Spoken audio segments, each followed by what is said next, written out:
Yo, ladies and gentlemen, what's going on in TGL Talks Football? We are back again with another video. Today, I'm going to have a little bit of a panel show. We're going to be talking about Arsenal overreactions online and just kind of speaking about them and ranking them based on if we think it's serious, if we think it's something we should be worried about, or if we think it's just something good that we should be speaking about on another day. Also, in case you guys don't know, Arsenal, we're going to take a break from Arsenal for a second. As you guys can see, this is a little bit of a different setup. Over here, you have the new channel sponsor. So make sure you guys go check out OK Jerseys, and you can use code EGAL to get an 8% discount on whichever shirt you want. Go check out the website. I've ordered at least 10 of them myself. I'm trying to get ready for the World Cup, and you guys should get ready for the World Cup also. Get all your World Cup jerseys, get your Arsenal jerseys, retro jerseys, whatever you're looking for. OK Jersey is going to hook you up, and use the QR code right there to help yourself to get whatever you want also. Now, before we go any further, please do hit that like button. Please do hit that subscribe button, and let's get this show started the right way. I got D in the building. I got Gunnar Souls in the house, and we're going to have a full conversation right now about everything going on. But before we go any further, hope everyone's doing well. Hope you guys are doing well. This is going to be a quick show before the Champions League. But you know what? Let's start with our Champions League game. What do you guys think about our Champions League game? You think it's a little bit of overreaction from our Champions League game, or everyone should just calm down?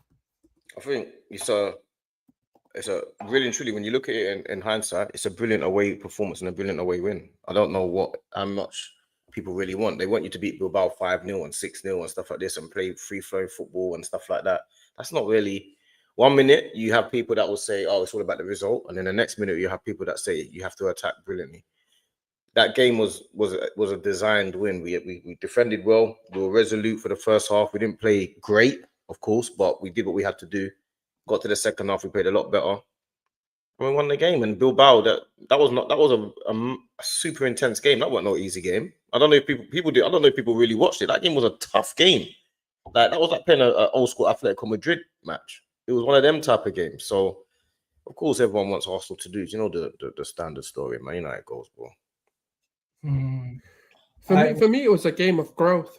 I know a lot of people aren't going to like to hear that, but the reality of the matter is we've asked the manager, can you change the game off the bench? And he did that. Both of his substitutions scored and assisted each other. That's growth. We've asked him, can you come into this season, use your bench? Now that you've went and signed an addition, well, him or Berta, whatever, right? The club went and signed an additional 7 to 8 players, whatever the total number is. Are you now going to trust your bench? And that's exactly what he did. So the reality of the matter is the reason why people are overreacting and the way that people are kind of going on this Bilbao game is because he's destroyed every narrative they could ever throw at him.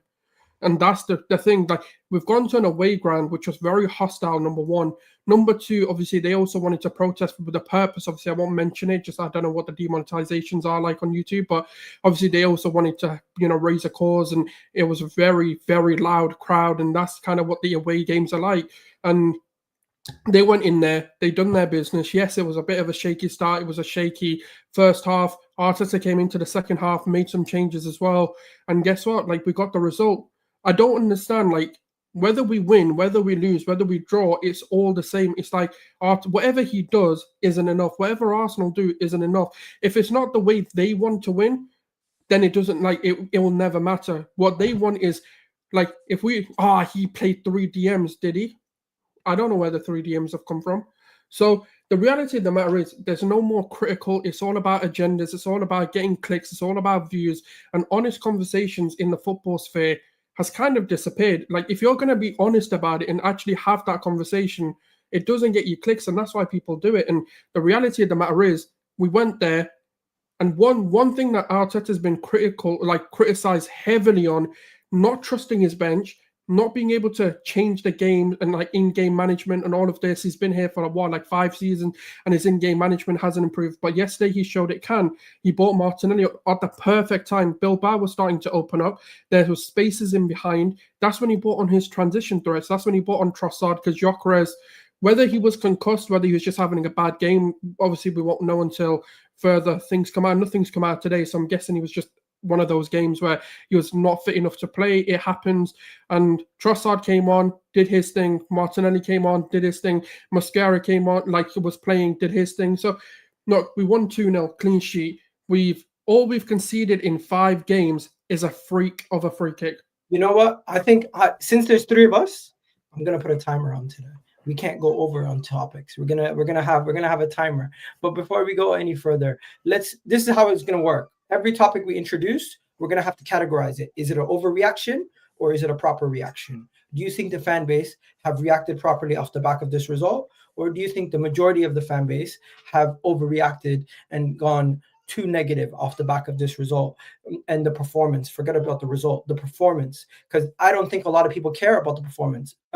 They don't. They care more about the performance than the result. I've seen so many people still complaining and kind of being like sulking after the win. And maybe it's just one side of the aisle. Maybe it's just the ultra negative Arteta out group that was going crazy. But it went from that to another topic where we're going to discuss in 1 second. But what's your final verdict, guys? Overreaction or proper reaction from the majority of the fan base on this Overreaction. Overreaction, man. Most of the fan base are weak, man. That's what it comes down to. Like they think that they're strong because they say Arteta out. You're actually weak because when life is turbulent, it goes ups and downs. Football clubs are turbulent. It goes ups and downs. Every time you get turbulent, they want to bail out. They're weak. Simple as that. They don't want to stick by when you're down, your chips are down. That's when you need everyone. When the chips are down, that's when you need to come together. That's life. These men are weak. They act like they're strong, but they're weak. All right. So the next topic is going to now be introduced. Now, before we go any further, please do hit that like button. And also don't forget to check out OK Jersey, the channel sponsor for today. We only have like a bunch of YouTube's been acting up lately. So I need you guys to do me a favor and please do hit that like button. I'm going to put the link to Dee's channel in the description also. So please do check that out. The next topic is Eze. Eze can't play on the left, everyone's saying. After the back of that performance, Arteta is shouting him on the timeline. You guys seen the video on the timeline where everyone's saying Arteta's shouting at Eze. Eze can't play on the left wing. La. Eze can't play on the left. Eze can't do it on the left wing. It's honestly annoying. So Eze has been featured predominantly on the left wing for Arsenal. He's not been playing in the 10. Is this an overreaction or is this an actual concern that you think we should be looking at? And I'm going to start the timer right about now. You can start with this one, D. Overreaction, man. I don't understand that. I don't understand this Eze fascination with people. I don't get it. Eze is not coming to art because he was the star man at Crystal Palace. Doesn't mean you're going to be the star man at Arsenal. You're coming to Arsenal to play on the left wing to help the team progress. The 2 games that he's played on the left, we've won. So the job's been done. I don't understand what they need. He has to be in the 10 and he has to score and assist. What's that got to do with anything? You're coming to the team to help the team to perform.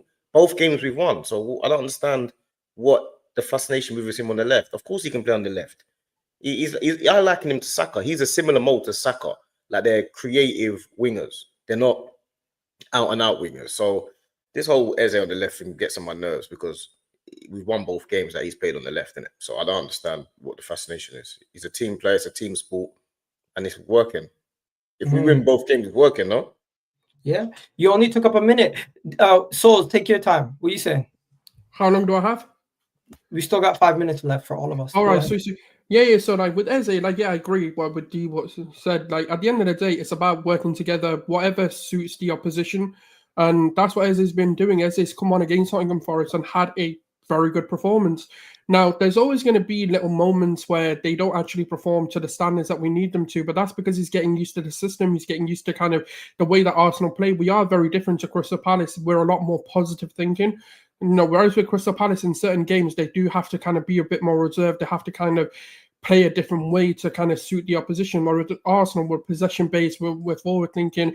There's a lot of recycling of the ball, but then also take your opportunities where you can, like take a risk, take a gamble. We heard the Madueke interview on the weekend as well. Arteta said, like, you both have the freedom to go do what you need to do, take on your man, go do what, is required for you on the attacking sense of the game.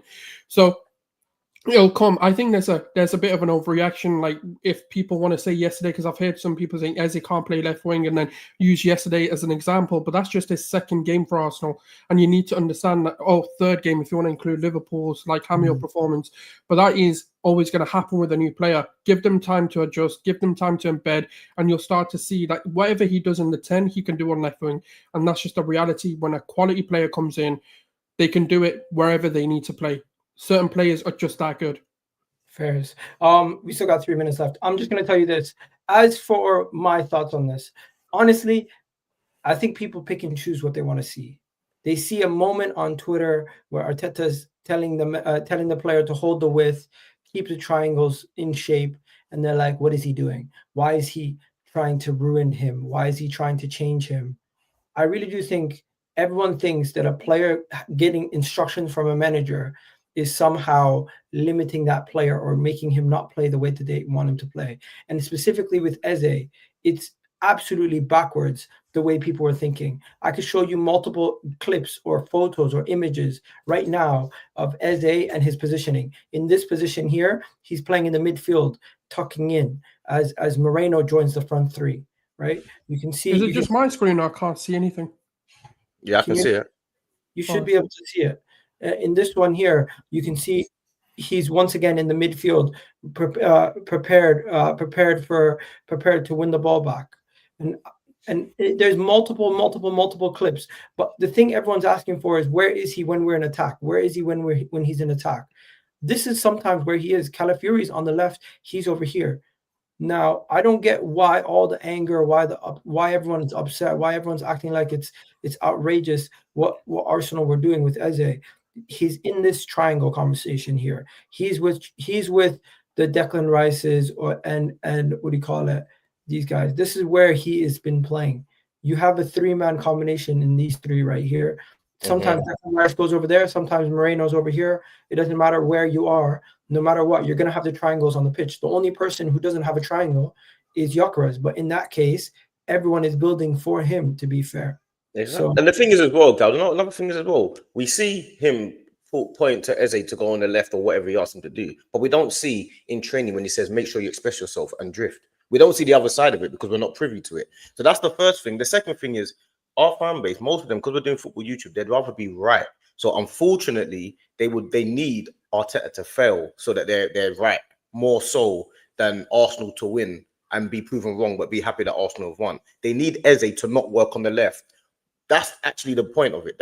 This is what's actually happened with our fan base. We actually need to be right more so than Arsenal win. Who cares whether Eze is playing? He's a better left winger than Trossard and Martinelli. So everyone should be over the moon that we've got Eze on the left. What difference does it make whether he's on the left or on the 10? I don't understand. It's because they don't want Moreno in midfield. It's not even to do with Eze. You know what? Let's take a break from that. Let's get to the next point, the squad. I seen the squad photo. I'm excited. And you know something? We left 40 seconds to spare. You guys have anything else to say on Eze? Everyone needs to man up. So everyone agrees it's overreaction on Eze. Of course. It's what, 2 games in? Yeah. Of course, it's overreaction, bro. Fair. The next one is the squad. I think the squad, best way to introduce it is this is the strongest squad Arsenal has had since 2004. And I don't think there's a debate. I don't think there's a question about it. I don't think anyone can say this is an overreaction. I think this is a legitimate statement that Arsenal now have the strongest squad they've had since the Invincibles. And I look at that team and I don't see a single weak point in the team. Everywhere you look, you see you see strength. And let's get this show started. What are you guys saying? I'm excited about this. I'm going to show you guys. Some people were upset that Win the Dog was not in the team photo. I really couldn't care if he is, if she is or if she isn't. But long story short, we now know who the captains in order are. The captains in order are Odegaard, Saka, Gabriel, Declan Rice. That's the 4 captains. Definitely. I think you're spot on, a guy with the squad depth and how strong it is. And I think like no one can deny how strong our squad is. Our squad is ready. Like the funny thing about it is we've still got Havertz and Jesus en route. That's the funny thing. So all of a sudden, when we've got Darwin and all these guys on the bench, Darwin won't be on the bench soon because you know that has to be Jesus now and stuff like that, and you won't have all these guys. So Jesus and Havertz coming back, the team is completely and utterly, And the funny thing as well, you got players like Mosquera. Mosquera's doing exactly what he came to do because everyone's talking about, is he better than Sleep or not? Forget that. I like a Mosquera to a flat tire. And what I mean by that is you put on the spare tire to get you through until you get the next day and you can put your real tire on. Saliba is the main guy. Mosquera's got us through the last few games. Then you bring Saliba back. That's how good Mosquera's been. We haven't even noticed that Saliba's not there. Mosquera's not here to win the league and play 30 games in a season. He's 21. He's here to be a backup and integrate in the squad bit by bit. So of course this squad is is ready. This is exactly what's meant to be happening. We're doing everything we're meant to be doing. And no, I don't know why people are complaining when there's not one part of the team that I think is under par. The only bit is about Odegaard, maybe performance. But apart from that, the whole squad I'm happy with. I'm not unhappy with the squad and said, oh, we need to change this, change that, change this, change that. There's no one that I'd say we have to change drastically. So people are just complaining for the sake of complaining, to be honest with you. What you say? I think we've got one of the best depths in the world at the moment. You know, I think we rival any sort of club at the moment in terms of not just depth, because what I also want to add to like the depth of conversation is we've got different styles as well. We've got different profiles. We've got different abilities coming off the bench, whether we want to start them. You know, Madueke and Saka, you know, they're great covers for each other, but they're also very different in the way that they like to play. You know, you got Saka, who's a lot more technical, a lot more kind of like football IQ, a lot more, you know, methodical with the way he does things. Whereas Madueke is a lot more kind of like flary, like the one-on-one take-ons, you know, the pace, that kind of thing. Then you've got, you know, Eze, you know, again, on the other side, we've got the same dimensions again. You know, Eze's a lot more technical, dribble out, like close control, you know, that kind of thing. And then you've got the Martinellis and the Trossards and, you know, whoever else you want to put on that left-hand side. And, you know, that's kind of where the beauty of the squad building has come from. It's not just about having cover for each other, but it's also, if you need to change a game, can you? Gyökeres, Havertz, two different profiles of strikers. You know, obviously, if you want to add Jesus wherever you want in the front line, offer something different to what everyone else offers. And then you've got Norgard, Zubimendi, two types of DMs. You know, you've got Moreno, Rice, you've got Odegaard and Ethan, who are two different 10s. Whether you want to add Eze into that 10 position as well. You've got Timber, White, who have different strengths as well. White's a lot more attacking. Timber's obviously a more complete, but I'd say White outdoes him attackingly, but Timber's the better player, just to kind of clarify that.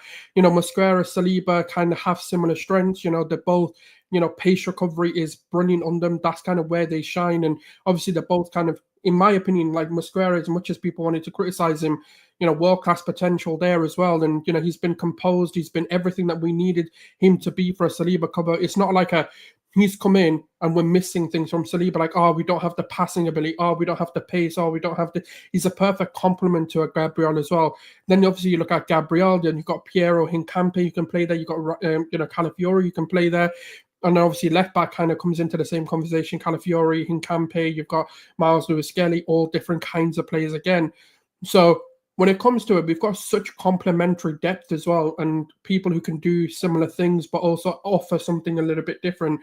But we don't lose anything. And that's kind of the key to it, because like, you know, people said, like, the only time where your depth kind of becomes a problem, but it's a problem, like, if you're going to have it, it's bad to have. It's like 7-8 injuries. No one can account for that, no matter how good your depth is.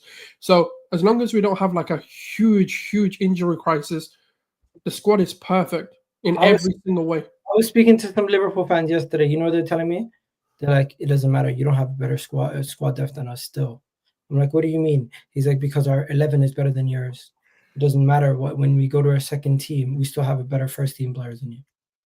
Yeah, but Salah goes to AFCON. So then let's see what happens when Salah goes to AFCON for a month, and let's see if squad depth matters then. Yeah, you know, I think Liverpool are.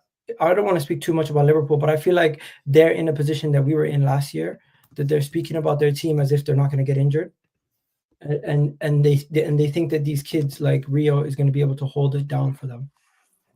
They got really fortunate last season. It was similar to us, where the season before we got very fortunate. We didn't get any injuries, and then obviously we came into the following season and those injuries caught up.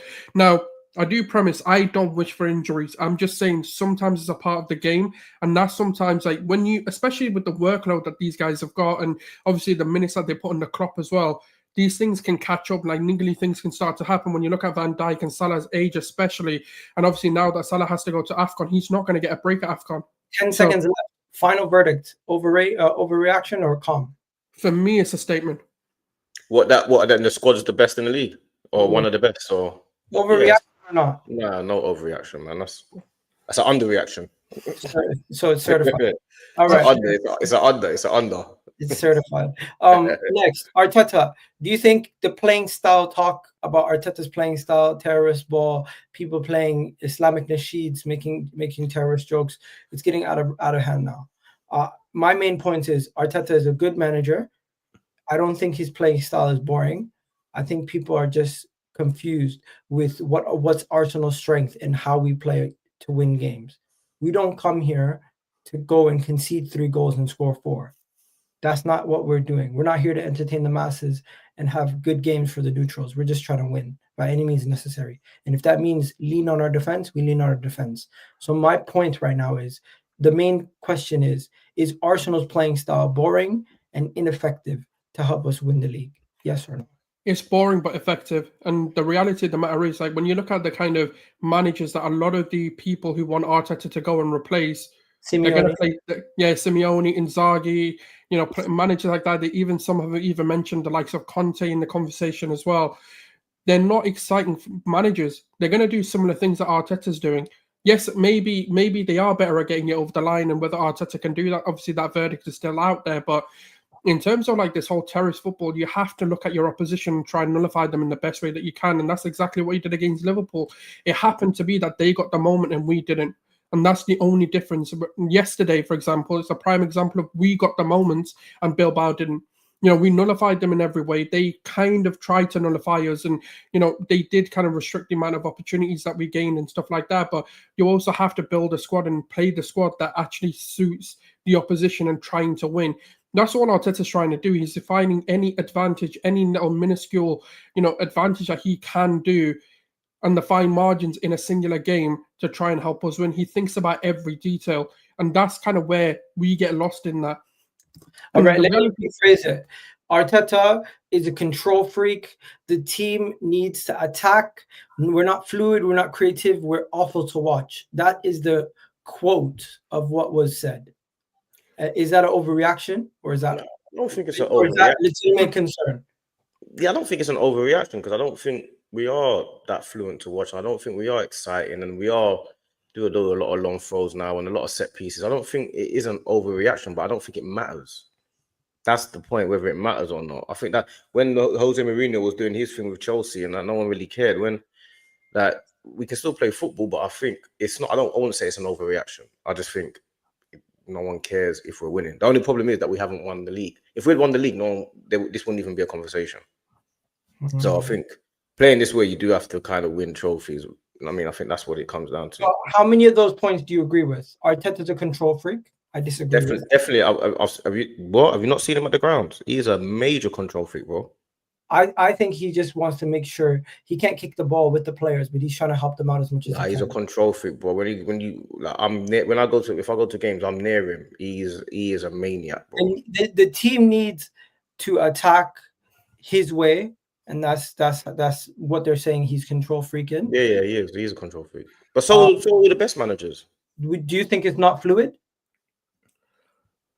I don't think this is the time of the season where we need to be. It doesn't matter. Just get the results. The football will come, and that's kind of look at Liverpool as well. The football isn't there yet. Like what Slot wants to do isn't quite there, but it will come, and that's the same with Arsenal. Like we are gonna get more fluid because. By the way, this is the same from 4 months ago. People are saying no creativity. But the stats kind of go against it, and even if you kind of look at it, creativity hasn't been our problem. We just don't score the opportunities we get. And that's kind of where the problem lies. I'm reading out the points. I'm just telling you. This was a Reddit post from 4 months ago, and they're saying it's the same issues now. So, Do you know why I think those narratives get created is because we as a fan base have a way of like we've been spoiled by Wenger. Like Wenger's played some of the most beautiful football that we've seen, the attacking fluidity and stuff like that. And now obviously we're kind of seeing the polar opposite of that. Now a lot of the people who are complaining actually praise Chelsea for their success, but if you actually go and watch Chelsea, it's actually hard to watch. Now I enjoy a tactical battle, by the way. I love a tactical insight game and, something that you can actually go and break down and actually look at the nuances of what actually each manager's trying to do. But at the same time, it is boring to watch. Like, that is the reality. Even sometimes watching Barcelona when Pep Guardiola was there was boring to watch because they'll do like a million passes before anything happens. But the reason why people find it exciting is because all they did was go and watch the highlights. I watched all 90 minutes of like Barcelona in the era to like since I've been like 12, actually since I was like 5-6 years old. It's not exciting. They're not that exciting. It's the moments of goals that they score that are actually exciting to watch. But the reality of the 90 minutes is boring. I think this is stick to beat the manager with, and the beginning of every season, it's the same story. We're not fluid. We're not thing. Every team takes a while to get to their best. You don't come into the season, hit the ground running, and score as many goals as we did in the 2022-2023 season. We've got year. 6 players coming. Like, I don't understand the fluidity. We've also scored the same amount of goals as the best teams in the league. All of us have 9 goals. It's not like we're like 5 goals behind Liverpool or another team. We all have 9 goals. We actually have a better defense. The next point is I'm already seeing people making ridiculous statements. If Arsenal draw or lose to Man City, forget about the title race. Crazy. Say that again. Say that again. If Arsenal, somebody said if Arsenal goes 6 points behind Liverpool this early in the season, forget about the title race. After what point? Basically, if Man City beat us at home. No. It's not the season. It's not over there. It's just only the reason why they said it is because we're not the best chasing team. We haven't been known to chase down very well, but it's never over. I mean, let's imagine Arteta and the players were in the training ground saying, "Oh, it's over." What would you say? No, they wouldn't. These guys are. But let's imagine if they did, you'd say you don't want them at a club no more, wouldn't you? Yeah, these guys are losing. 6 games, six. What? Five games in, 6 points behind. The biggest standard FC fans in our club, the ones who say they have the highest standards, are the first ones to quit on the team. But that's what I've been saying for how long. You man are the weakest guys. Because if Arteta was to say to the team, "Oh, we can't win the league because we're 6 points behind Liverpool," I would be going ballistic and I would want him out of the club immediately. So when a fan says it, then that means you're meant to have the same attitude as the players and the managers. That to me, we're all meant to have the same attitude. No, we're all meant to be winners together. The main point should really be the Man City test. Forget about the what if scenarios of if we drop points. We have a Man City game. But Man City are a top team. It can happen. You can lose football. You can lose football matches. It's life. I'm not concerned going into the game versus Man City. To be fair, no, but it's a big game, isn't it? Like it's not an easy match. And I know playing Bournemouth is just as hard as playing Man City in this day and age. But it's not an easy game to play. It's never going to be. Never has been. Never will be. No, but I think the main job is just neutralize Haaland, and Man City don't have too much of a threat outside. No. That's naivety though. That's naive that they have quality players that can spot. But the reality of the matter is that was the method to stop the. Yeah, but they've got a whole new team that we're not aware of. Like they've got Reinders, Rodri. Their whole team's different, and not only that as well. Doku. There's a lot of moments you can have. You got referees that can do crazy decisions. You got red cards. There's all types of elements to a football match that can change the narrative of a football match. You know what I'm saying? It's not as simple as stop Haaland and that. It doesn't work. What are we saying? Are we walking into this game confident or are we worried? What do you guys we're confident, but it's a big game. It's the same as playing Liverpool. It's the same as playing. It's a massive game. Any team can win it. It's a big game, bro. Right now, I feel like we win this game. We go. That's 3 games in a row at home. We beat Man City. That shows that there's been a shift and we no longer are worried about them. And I hope we bring it to them.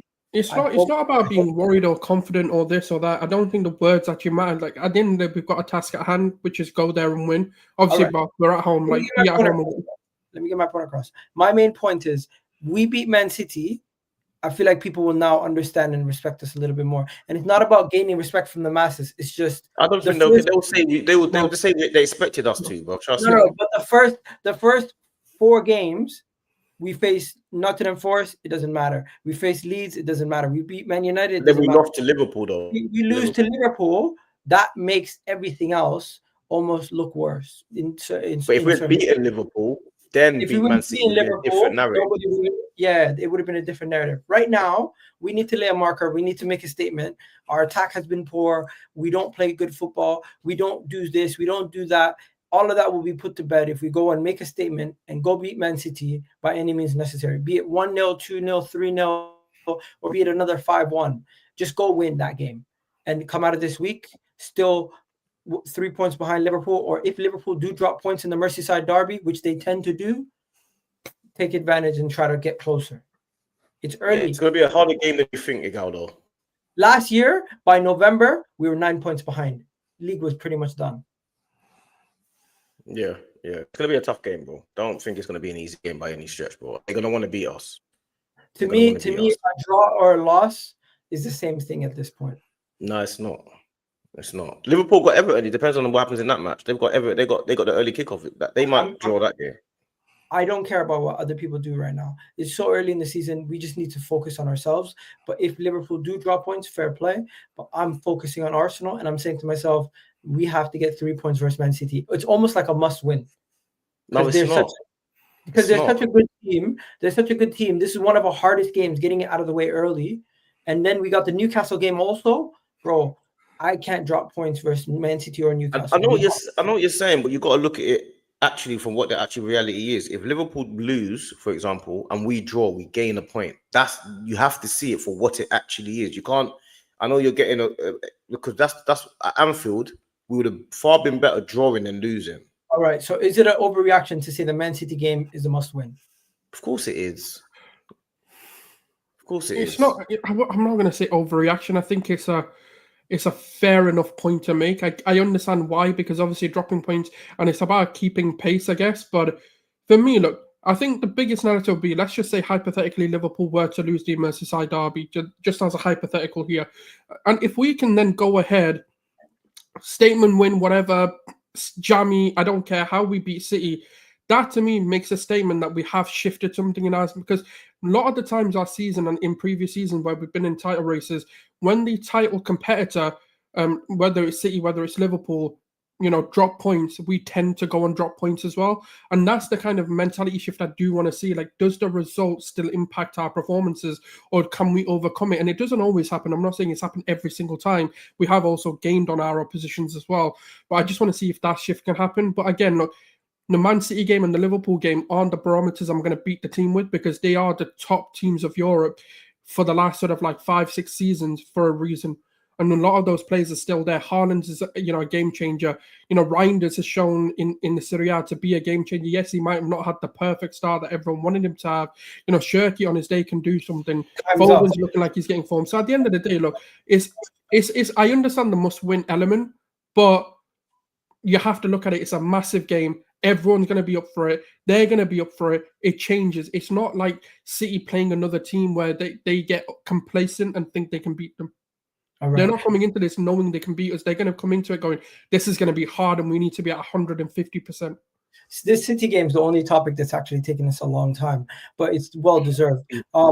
Final, before we finish off, I'm going to ask you guys what your overreaction or statement would be, but what's your prediction for the game versus City? I'm not going to do mine yet, because I'm actually doing a match preview at the end of the week. But if you guys have, what are you guys thinking? Scoreline, or just roughly what you're thinking right now? Because for me right now, I'm thinking roughly it's going to be maybe a 2-0 Arsenal victory, hopefully.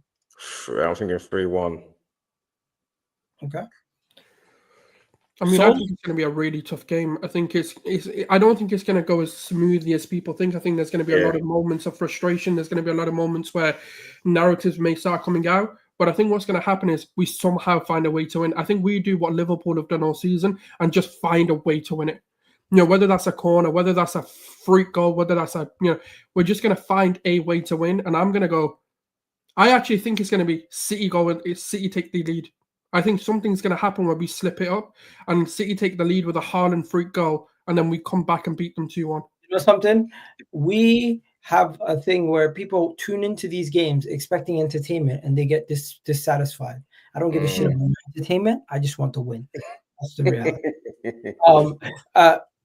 Finishing it off, you got to go in 4 minutes. So take it away. What's your overreaction or major talking point so far that you want to discuss? Arteta out if he doesn't win something. That's the main point that everyone talks about, isn't it? That's what everyone talks about, isn't it? What was that again, D? Arteta out if he doesn't win. Like some people will say Arteta out if he doesn't win a major. Some will say Arteta out if he doesn't win trophies. Like the fan base can't even decide on what trophies they want him to win. Some will say no, it has to be a major. It has to be a Champions League, one that we've never won in our history, and 2, it has to be a Premier League, one that we've not won in 20 years, or it has to be. I spoke to someone the other day. They were like, "No, we can't have the Carling Cup or the FA Cup." But the same person I was talking about was the same person saying even Crystal Palace won the FA Cup. So I'm like, that you don't want that though. So why are you talking about that if you don't want it? Which one do you want? So I think if he wins the FA Cup, the narrative will change. He'll say it's not good enough. If he wins the Premier League, they'll just say, yeah, but it's one winning. It took him 7 years to win it, and it took Slot one. If we win the Carabao Cup, they'll say it's the Mickey Mouse Trophy. If we win the Carabao Cup and the FA Cup, they'll say you still didn't win the league. In my opinion, the league, they'll say it took you 7 years. In my opinion, Henri's point where he says we need to win a cup, we should have done that by now. I get more than just the FA Cup. But now that we have the squad that we have, we should be competing for the cups, plus going for the league and the Champions League. And if we can get out multiple trophies, great. But my main thing that I feel like will move the barometer of what people think about the team and us as a total is if we go and deliver the league or if we go and deliver the Champions League. Because I don't think the club's gonna have a parade for the League Cup. We're not gonna have a parade for the FA Cup. If we win the league, that is something worth celebrating, and everyone's going to get behind it, and everyone's going to back the team. Everyone's going to be, the whole ethos of the club will flip, and the Emirates will finally have the silverware that it has not had since we've moved into it. I agree with everything you said there, man. Bro, you got to watch along, guys. Go check it out. D's got to watch along on his channel. You're going on. Are you? No, not today. Not today. Oh, what's wrong for Newcastle? No. Oh, I thought you had to go in like 4 minutes. No. I said we've got Champions League. I need to watch the game. Oh shit! Yeah, we're gonna head off in a second, anyways. Regardless. Yeah, no. What's yours? What's your overreaction or main topic you want to discuss? It's maybe a particular game, but the narrative that Arteta's happy not to lose, I think that's a major overreaction, just because he's playing 3 DMs, quote unquote, or like, however people want to kind of phrase these kind of things. I mean, I'm not trying to like paraphrase or put words in people's mouths, but the idea that we're playing 3 DMs or we're playing negative football or we've got a lot of like defensive minded players and all of this sort of stuff, that's just a myth to me. I think obviously Arteta's trying to look at the opposition. I mean, Liverpool's a prime example of both teams nullified each other. Both of their greatest strengths were nullified. We're very, very good defensively, and they couldn't do anything. Salah couldn't do anything. Ekitike didn't have any joy in that game. Gakpo, who's been quite a good player for them in last season and coming into this season as well, didn't really do anything. Worse was nullified. Their midfield couldn't do much. Their defense obviously stopped everything that we were doing. The reason why it looks like he's playing 3 DMs, quote unquote, is because in the games that Mourinho has played, they were able to stop him from being a box crusher, being that kind of guy who can deliver and come into the box late. And that's kind of the reality of the matter. When teams can nullify your, game plan and style, it makes it look like something that it's not, and the narratives start to spin. And the reality is the reason why Ethan doesn't play is because of his off ball, and a lot of people don't like the idea of like this off ball, like control that Arteta wants, but it is important to press, to have that sort of defensive shape, to know what you need to do off the ball and, nullify the opposition. And if you're not there yet, and if you don't have the intelligence yet, then of course you need to play players who can mimic the best of what you're missing out on. Odegaard's a great presser of the ball, and that's what Mourinho does. He's a great cover of, space and kind of, destroying kind of passing lanes for the opposition. That's the reason why he played against Atletico Bilbao. It's the reason why he played against Liverpool. And I personally think he will also play the same midfield against City to nullify what they're going to try and do to cut those passing lanes off, have that pressing. And I think that's the overreaction, is that Arteta in these games is happy to not lose. Because for me, I actually think he's going to win. But he's not doing the win in the way that the fans want. He's doing a win that he thinks is positive and he thinks is the right way of doing it. You know something? Arteta is a misunderstood genius. From win the dog to the trophy case in the Emirates that's not lit up yet because we haven't won it under the manager, to Liverpool even copying our memorable moments throughout the season in the training ground, to getting rid of the tunnel, defensive football with the players that we have, everything about it. I just feel like he's kind of transformed the team, and I don't think people give him the respect that he deserves, and he will only get it once we start winning major honors. Yeah, he has to win though. He does have to win though. That's what football's about at the end of the day. Like, he's classed as one of the top managers in the world, around the world. It's not just about us. Like, everyone knows he's one of the best managers in the world, but that can get lost if you're not winning. You do have to have something on paper to say you're the best. I mean, you can't be the fastest runner in the world and not win championships. You know what I'm saying? No one cares about that. So Fair. He does have to win, but he's a top manager, but he needs to win. We're gonna go watch the rest of the Champions League. Before we go, can we win it? I believe we can. Man, come on, man. Course, Win what? Sorry, one of the teams that can win this competition. the Champions League. Yeah. Controversially, I think we're more suited to win the Champions League than we are the Prem. We are. Because of our defensive style. That's not even controversial. I think we're a lot more cup-oriented than we are league-oriented at the moment. I mean, if it clicks, that's a different conversation. But I think now what I'm seeing is more. I don't think anyone will disagree if Arteta wins the Champions League, build him a statue. Fuck's sake. I would. I agree. Yeah, that's standard procedure. It's historical moment for us. Yeah. Anyways, we're gonna wrap it up here, boys. 40-minute video. Hopefully, you guys enjoyed it. I think this is a good concept. I don't see too many people doing these kind of concepts. But yeah, I'll catch you guys in the next one. Love for the love. And is it an overreaction? It always is from our fan base. We know that. Have a good night, people. Out of here. I'm gonna send you over to Husam's channel. Tell him Arsenal's gonna win the Premier League. Peace.